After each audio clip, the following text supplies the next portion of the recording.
Isang magandang araw, mga boss amo. Mahaba-haba ang kwento namin sa inyo ngayong araw.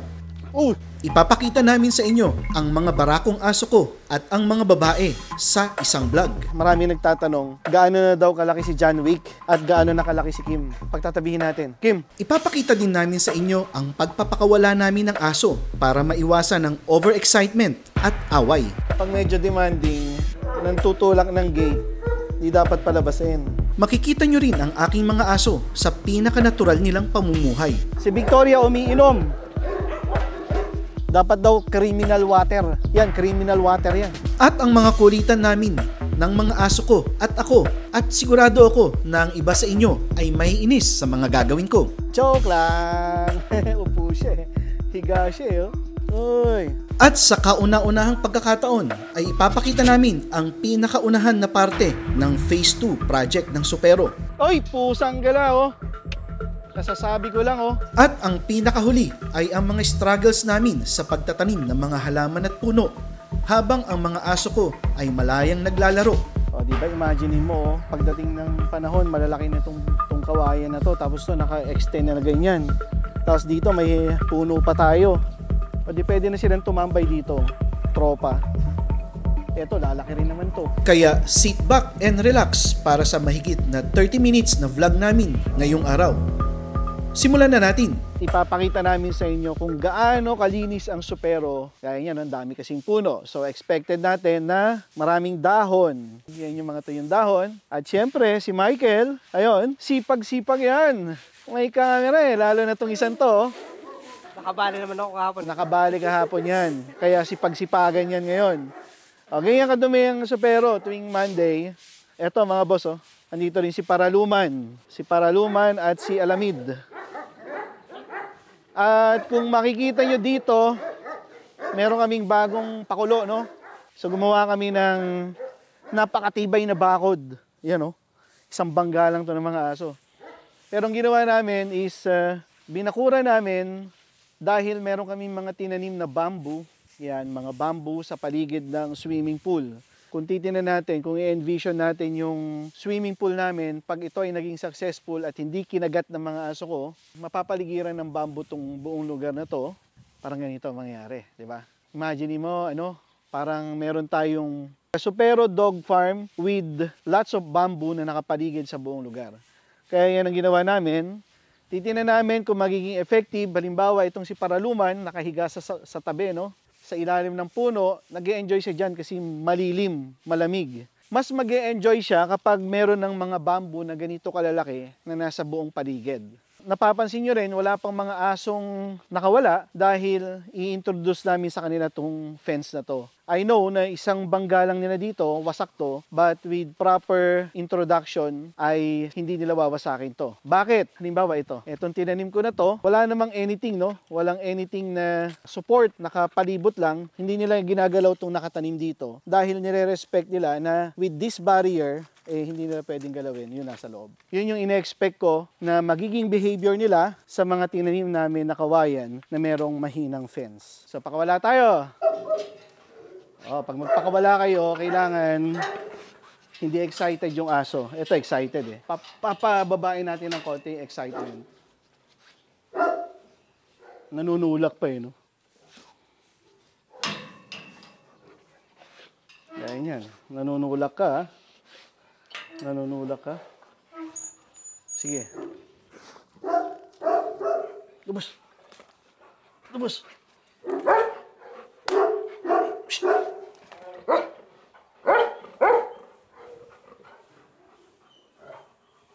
Kailangan mo na maging kalmado siya. Si Pilipinas to, ha? Si Pilipinas. Shh.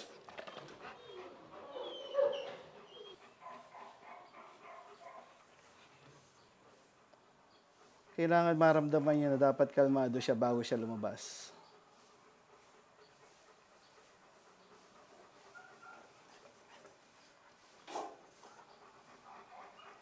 Okay?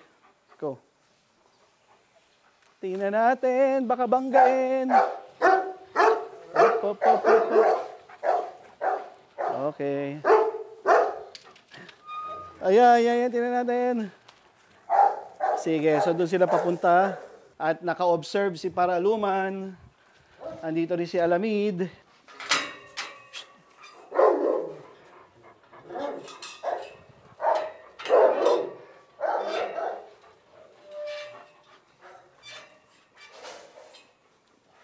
Okay, go. Arabia.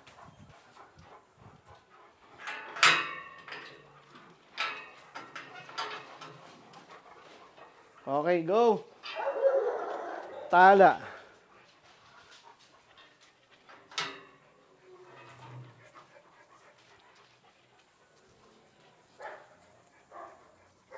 Tingnan natin kung magkakaloko-loko. Pero hit siya ngayon. Ah, ito pala si Senyora. Si Victoria pala to. Ito muna.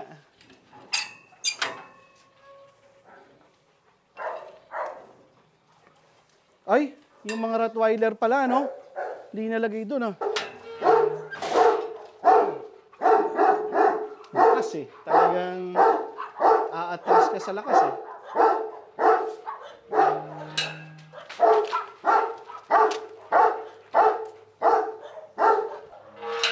Okay, labas.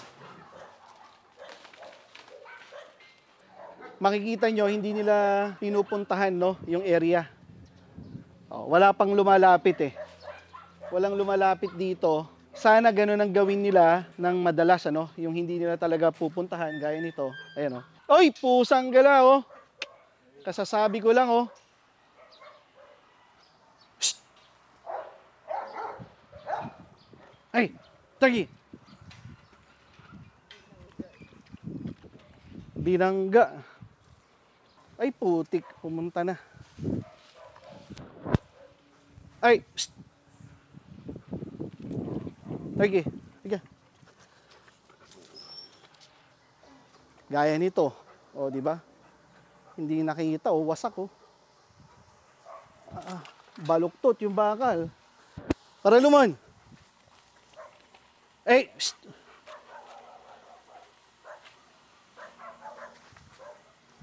Ah. Okay, boss. Huwag kang pupunta doon. Labas! Alam niyo, paggalit na eh. Ano ba ito? Ah, wala, sira. Shit! 2.5. Wala. Patay tayo. Parang 1 linggo lang to, ah.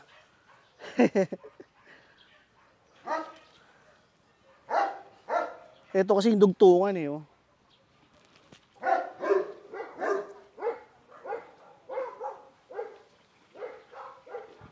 Dito namamatay ito eh, sa ganito eh, oh.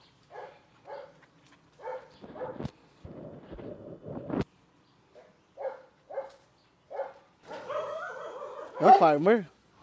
Farmer. Sana magtagumpay. Actually, kaya nga kawayan yung pinili ko. Kasi ang kawayan hindi nila kinakain.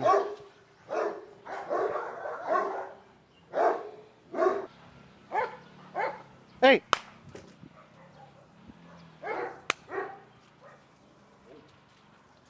Dapat to tanggalin dito eh. Hey! No!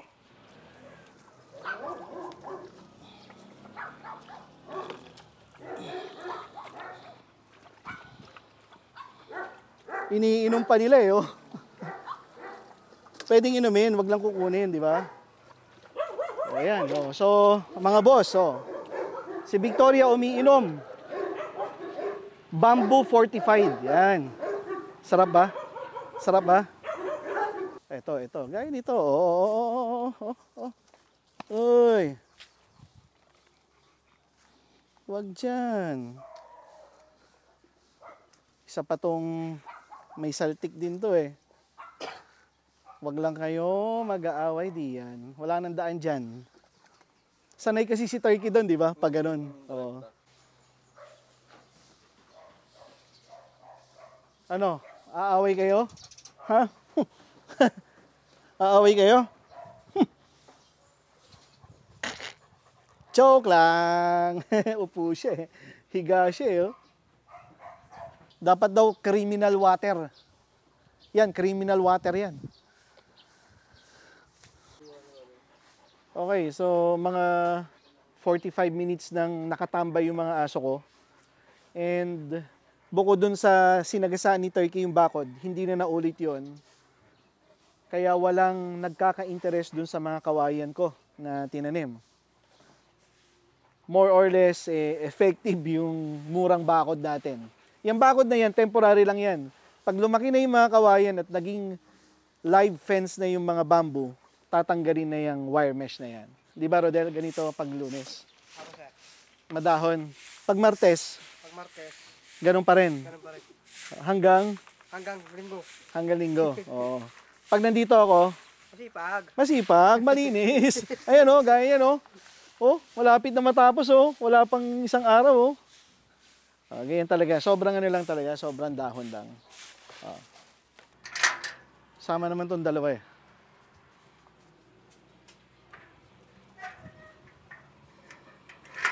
Okay, so ipapakita rin namin sa inyo itong pinaka plants area namin.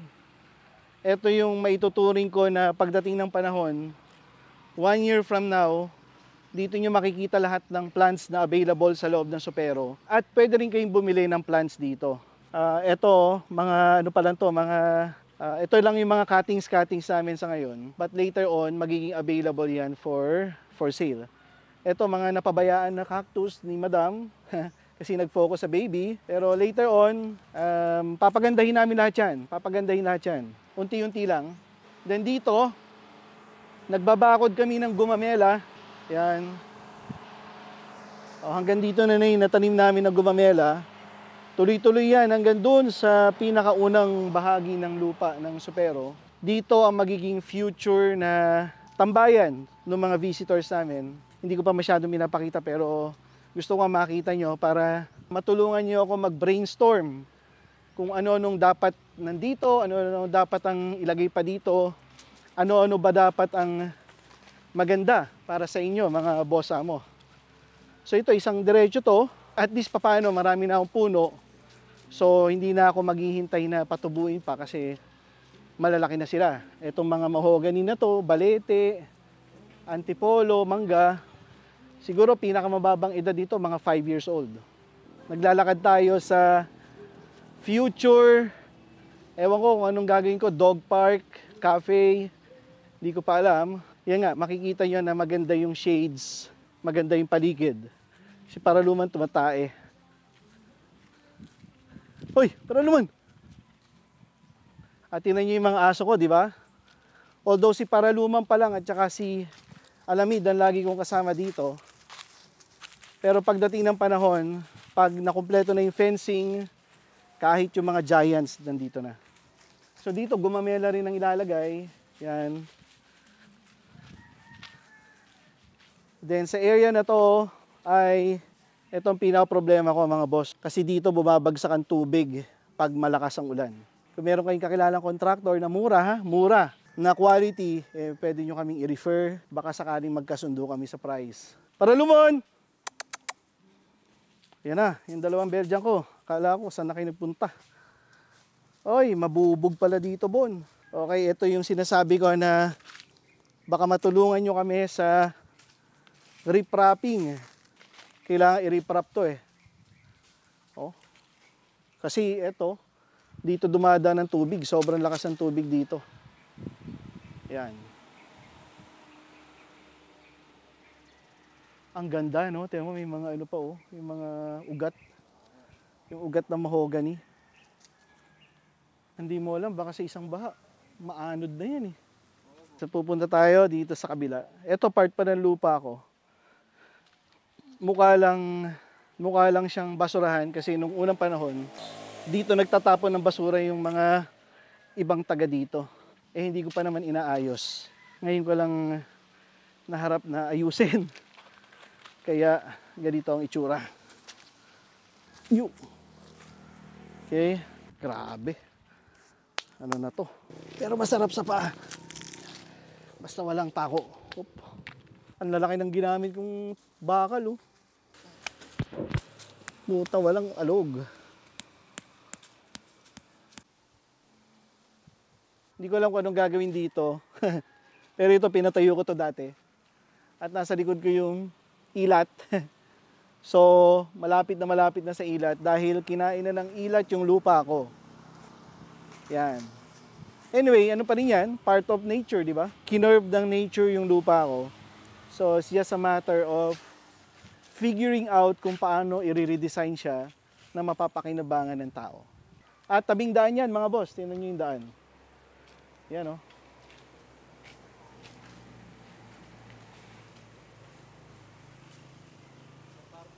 Sumasabay pa talaga itong Belgian. Uy, wag mo itulak, loko-loko. Yeah. Aray, Makati, no? Ito. Tinamaan ako. Masakit nga. Kate.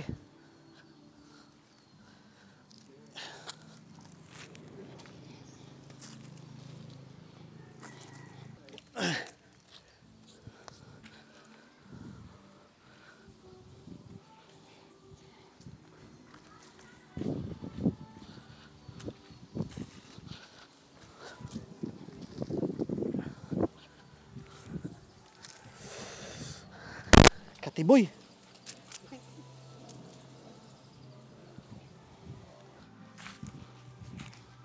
Sakit pala talaga ng lipa, no?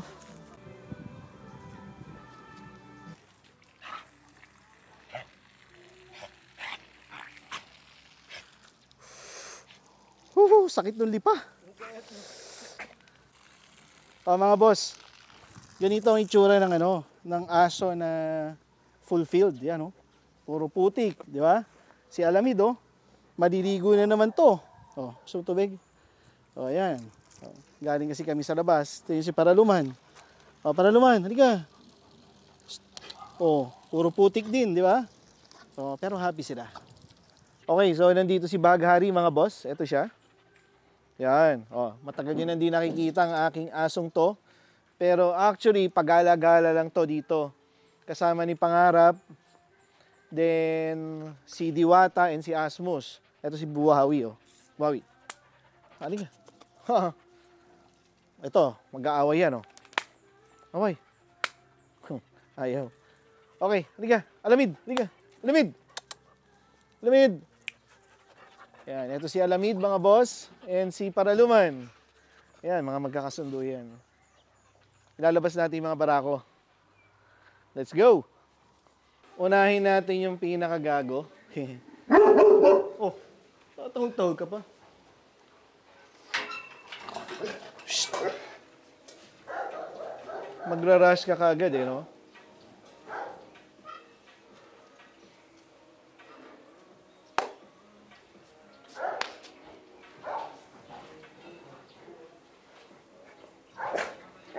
Okay. Siyempre si Bullet agad.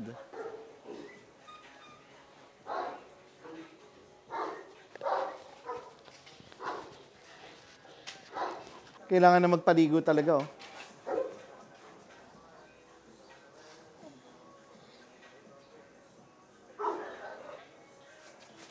Aray ko.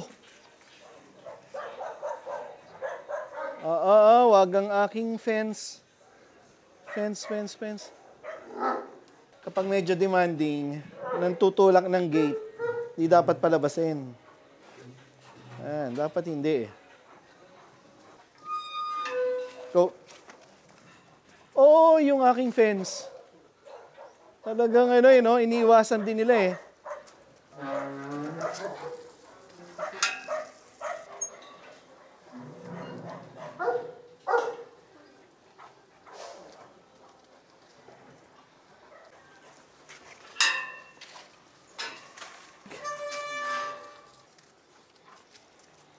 Ayaw lumabas ni Chico. Maipit ako dyan. Mahirap na maipit. Masyado malalaki. Sino mas malaki, boy? Kim? Si Kim na ba? Malapad. Malapad si John Wick. Tangkad. Oh, tingnan mo, oh. Talagang pasok yung ano, no? Bunganga. Ni John Wick.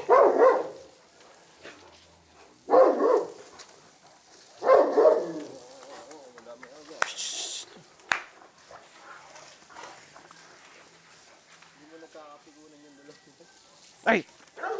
Ay, ay! Shh. No! Shh.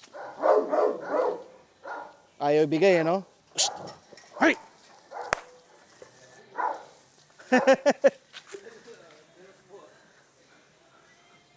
Hey!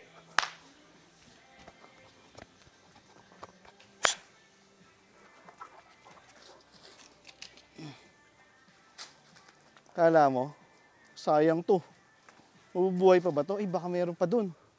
Buhay yan, boss. May ugat. Itutok-tok ko sa ulo nyo to. Marami nagtatanong, gaano na daw kalaki si John Wick at gaano na kalaki si Kim. So, pagtatabihin natin. Kim! Kim! Kim! Kim! Eh, nandito pa naman si Pangarap. Ayan, oh. Oo. Oh, teka lang, Kim, maistorbo lang kita. Hindi ka. Okay, so ito si Kim. Tingnan natin. Lapit natin dito. Ito si Pangarap. Ito si John Wick. Then lalapit natin si Kim. Kim. Come here. Ah, good dog. Ayan na mga boss, oh. Ito na so mas matangkad na si Kim, no? Tingnan mo sa lente. Si matangkad. Si John Wick pa rin, boss. Si John Wick pa rin matangkad? Okay. So sa lente ng camera at sa actual, si John Wick pa rin ang mas matangkad kay Kim. Nga lang ito kasing si John Wick, mga boss, tingnan nyo, pumayat eh. Ayan o, ang laki ng pinayat. Hindi nagkakain tong aso na to dahil sunod-sunod yung heat. Ngayon meron namang heat si Senyora. Kaya kung 2 kilos ang pagkain niya, 1 kilo lang nun yung inuubos niya. Kung minsan hindi pa niya nauubos yung 2 kilo. Kaya ganito siya kapayat. Sana, pagtapos na yung mga heat cycle ng mga aso ko, bumalik na yung dati niyang lakas sa kain para bumalik yung dati niyang tikas. Okay? So, mas malaki pa.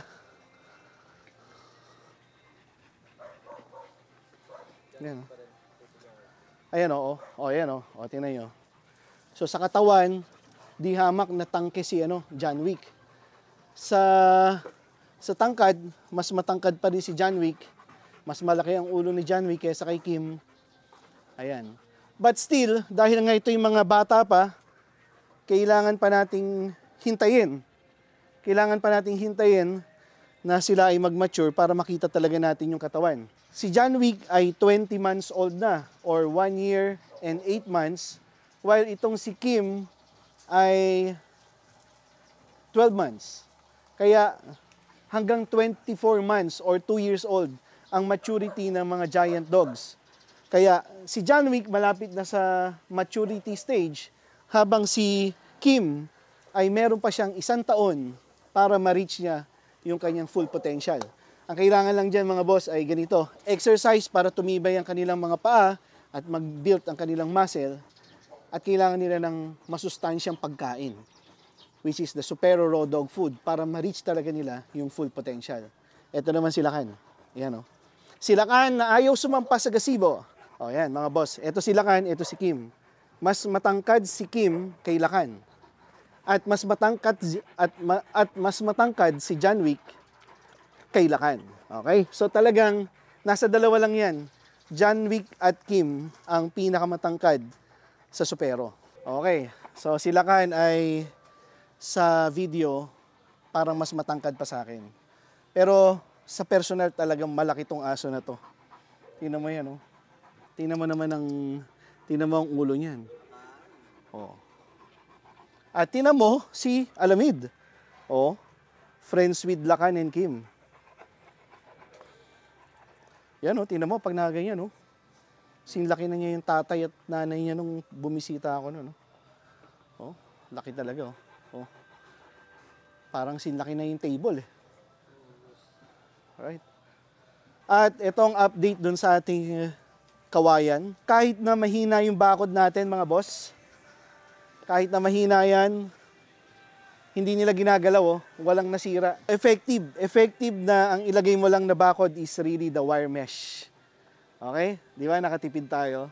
Sana tuloy-tuloy. Kailangan lang may bantay kasi kung minsan, hinihigaan. Pag hinihigaan, tapikin mo para ma-realize yan na bawal humiga doon. Mga boss, si Alamid. Type din niya si Lakan. Ano bang meron kay Lakan na type to ng mga aso ko? Ayan, oh. Sinusundan lang niya tapos hinahump niya. Di ba? Ganyan kabalanse ang mga aso na supero. Tingnan nyo to. Yung iba, nagpapalinis ng ngipin sa vet para gumanda ang ngipin ng mga aso. Sa akin, ito panlinis ng ngipin ng mga aso ko. Yan, oh. Di ba? Na-curve na nga, oh. Dahil sa kakagat nila. Tingnan natin ang ngipin. Tingnan natin ang ngipin. Yun, oh. Malinis, di ba? Malinis at malaki ang pangil. Right? Sige, tuloy mo lang yan. Tuloy mo lang paglinis ng ngipin mo.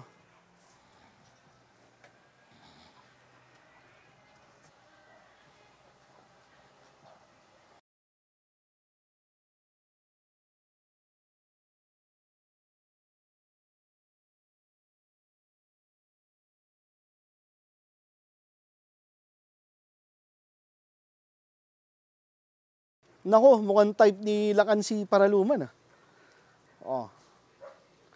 Tama, ganyan kabalanse yung mga aso ko. Walang ano yan. Walang problema yan sa ganyan. Mga boss, si Star-Lord, oh. Grabe, kaganda nitong aso na to. Oh. Para mas matangkad ka pa sa akin, eh. Okay, ganda, oh. Laki ng ulo. Kaso kailangan na nga magpaligo, oh. Naglalagas ng balahibo. Oh. Ganda. Ito rin si Dream. Uy! Sangga. Kung makabuelta ka, kala mo ano, ah.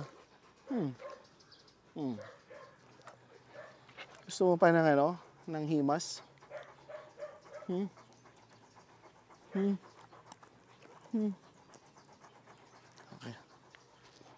Yeah.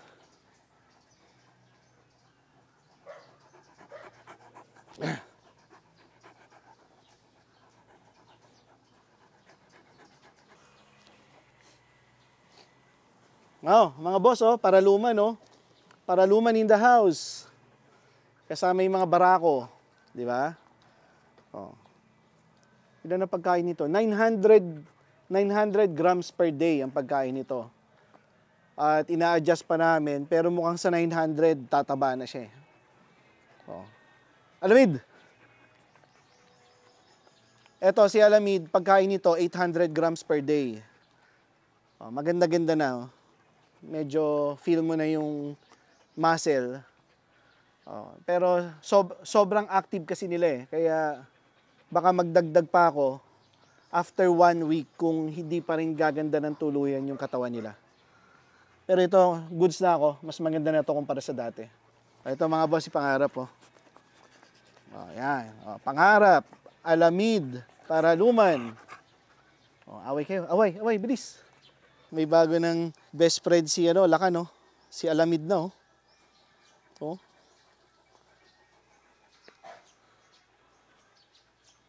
Kim.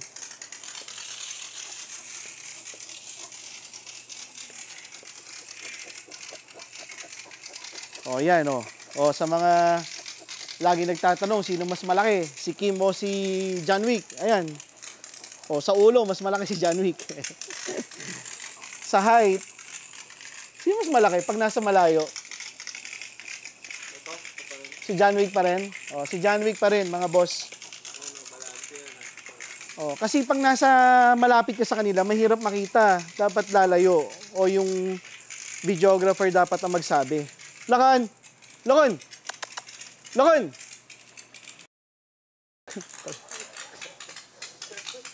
Ayaw lumingon, Buti ito, mabait.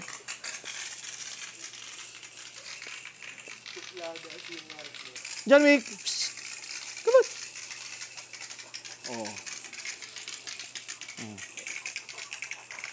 Buti ka mo, pareho sila ng energy.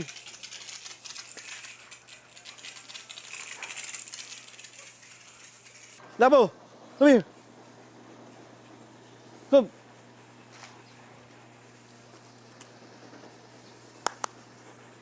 Come here!